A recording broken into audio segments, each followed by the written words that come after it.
आज दुनिया के सबसे ज़्यादा धनी मंदिरों में श्री बालाजी तिरुपति बालाजी मंदिर का नाम आता है। लेकिन दोस्तों, इतना धनी मंदिर होने के बाद भी यहाँ के जो भगवान हैं वो सबसे गरीब माने जाते हैं। दोस्तों, इसकी एक रोचक कथा है। मेजर टिप्स एकदम चैनल में आपका स्वागत है। आपको अगर कथा अच्छी लगे तो वीडियो को शेयर करिएगा और चैनल को सब्सक्राइब करिएगा। दोस्तों, बात उस समय की है जब ऋषि मिल करके सभी तपस्या कर रहे थे और उसके बाद उन्होंने एक यज्ञ का आह्वान किया।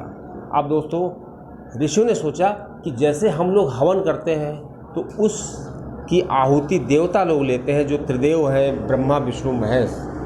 लेकिन अगर इन देवताओं में सबसे श्रेष्ठ कौन है, इसको जानने की इच्छा हुई, क्योंकि जब तक कोई श्रेष्ठ नहीं होगा तब तक उसको आहुति कैसे दी जाएगी। अब सभी ऋषि बहुत ही चक्कर में पड़ गए और सोचने लगे, इस विचार में विमर्श करने लगे कि कैसे पता लगाया जाए कि सबसे श्रेष्ठ देवता कौन है। अब दोस्तों, उन्हीं ऋषियों में एक भृगु ऋषि थे। अब भृगु ऋषि ने इसका बीड़ा उठाया। भृगु ऋषि ने कहा कि मैं पता लगाता हूँ। इस प्रकार श्री भृगु ऋषि सबसे पहले ब्रह्मा जी के पास गए। ब्रह्मा जी अपना काम कर रहे थे। भृगु ऋषि पहुँचे और उन्होंने ब्रह्मा जी का अपमान भी कर दिया, क्योंकि दोस्तों आपको बता दें, भृगु ऋषि ब्रह्मा जी के मनस पुत्र हैं।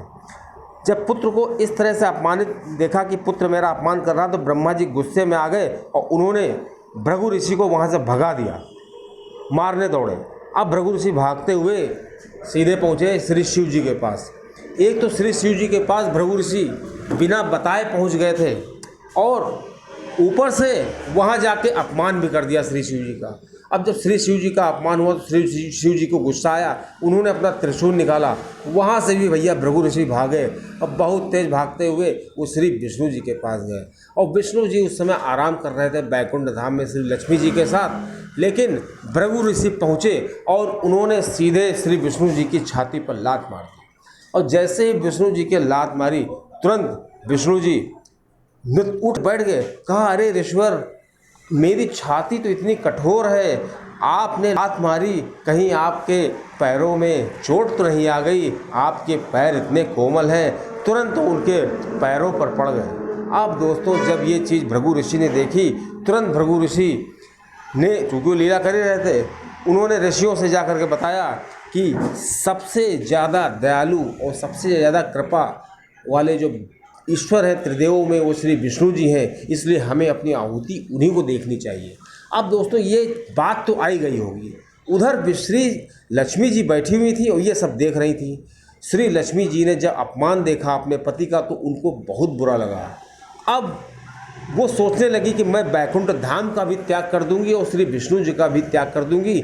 जो पति अपनी रक्षा नहीं कर सकता है, अपना अपमान करा सकता है पत्नी के सामने, उसके साथ रहना ठीक नहीं है। लेकिन दोस्तों, श्री लक्ष्मी जी श्री विष्णु जी के बिना रह भी तो नहीं सकती थी, इसलिए वो उचित समय की तलाश करने लगी।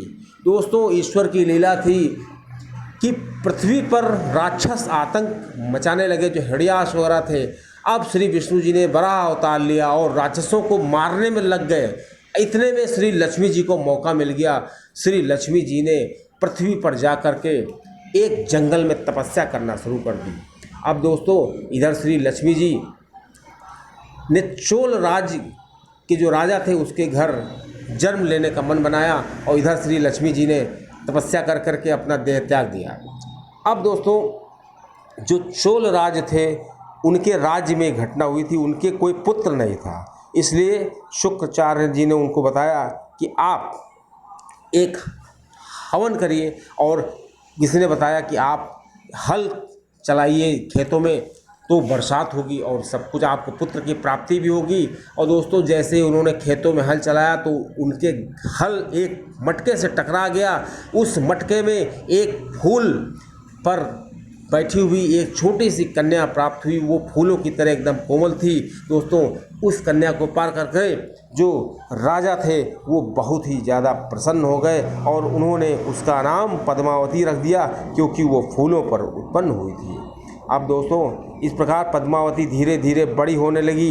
एक बार पद्मावती अपनी सहेलियों के साथ सैनिकों के घेरे में गई जंगल में फूल तोड़ने के लिए वहाँ पर जंगली हाथियों ने उस काफिले पर हमला कर दिया। दोस्तों इधर श्री विष्णु जी जो थे उन्होंने प्रण किया कि मैं विवाह करूंगा तो श्री लक्ष्मी जी से और पता भी लगाऊंगा, इसलिए श्री विष्णु जी भी धरती पर आ गए और श्रीनिवास का भेष बनाया और उन्होंने सोचा कि अब मैं लीला कर रहा हूं तो अलौकिक शक्तियों की क्या ज़रूरत है, मैं अपने मनुष्य की देह के दम पर श्री लक्ष्मी जी को प्राप्त करूंगा। और उधर श्री लक्ष्मी जी ने तो अवतार ले लिया था, उनको तो पता ही नहीं था कि मैं पूर्व जन्म में श्री लक्ष्मी जी थी, क्योंकि जब भी कोई देवता अवतार लेते हैं तो वो ऐसा भूल जाते हैं। अब दोस्तों इधर श्री लक्ष्मी जी जो पद्मावती के रूप में थी वो जंगल में थी और वहाँ पर शिकार करने के लिए आए थे श्रीनिवास जी। और उधर जब श्रीनिवास ने देखा कि एक युवती राजकुमारी पर जंगली हाथी हमला कर रहा है तो उनके जो सैनिक थे वो सब भाग गए थे उधर, और इधर जो आखेट कर रहे श्रीनिवास जी थे उन्होंने उस हाथी को खदेड़ दिया। ऐसे में जब पद्मावती जी की नज़र श्रीनिवास जी की नज़रों से मिली तो उनमें प्रेम हो गया। इधर पद्मावती अपने घर आ गई और श्रीनिवास जी अपने घर आ गए। अब इधर श्रीनिवास जी को दिन और रात का चैन खो गया था, क्योंकि वो बिना उस युवती के रह नहीं सकते थे। उधर पद्मावती की भी हालत बहुत ही नाजुक बताई जा रही थी, वो धीरे धीरे कमज़ोर हुई जा रही थी, क्योंकि उनको श्रीनिवास जी से प्रेम हो गया था।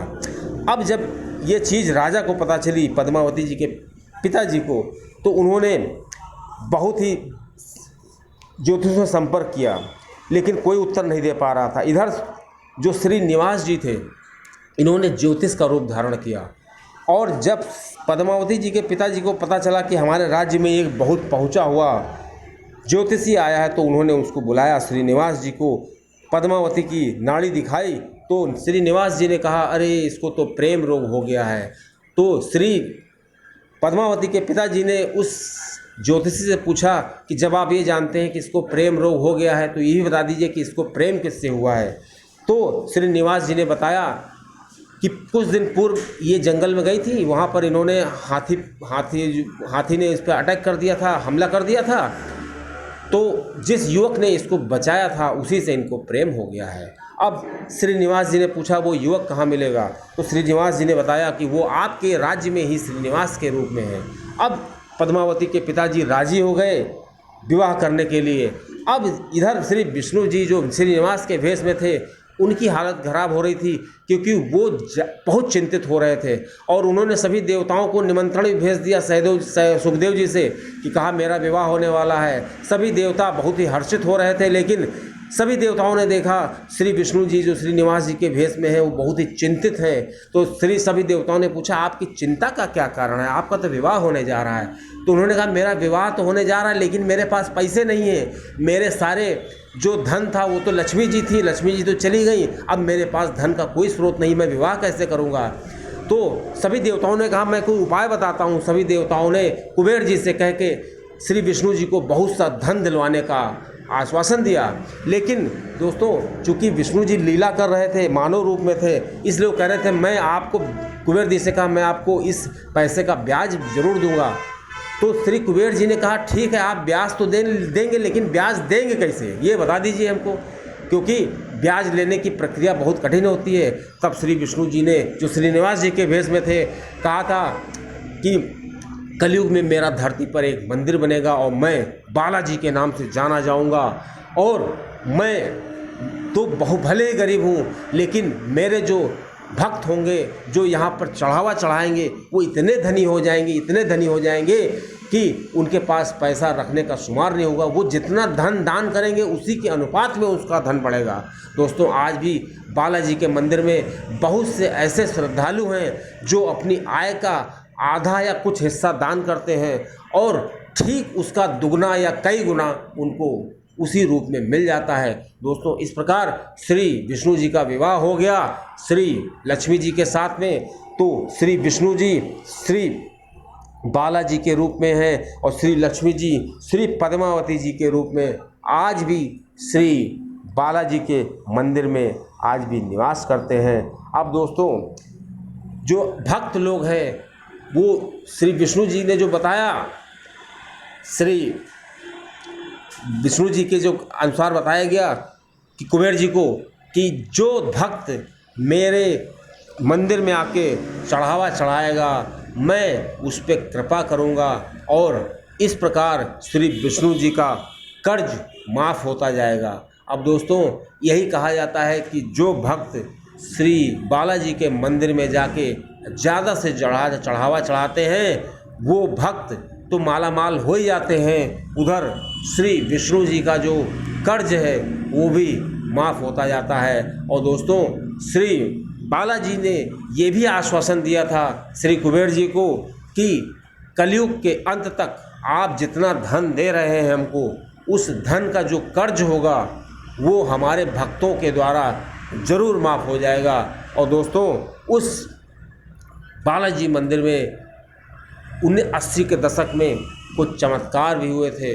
और दोस्तों इसमें कोई शक नहीं है कि श्री बालाजी के मंदिर में जो चढ़ावा आता है वो अन्य मंदिरों के मुकाबले काफ़ी ज़्यादा होता है।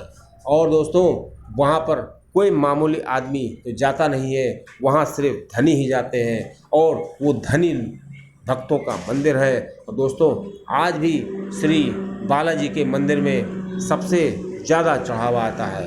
अब दोस्तों इस प्रकार श्री विष्णु जी और श्री लक्ष्मी जी की लीला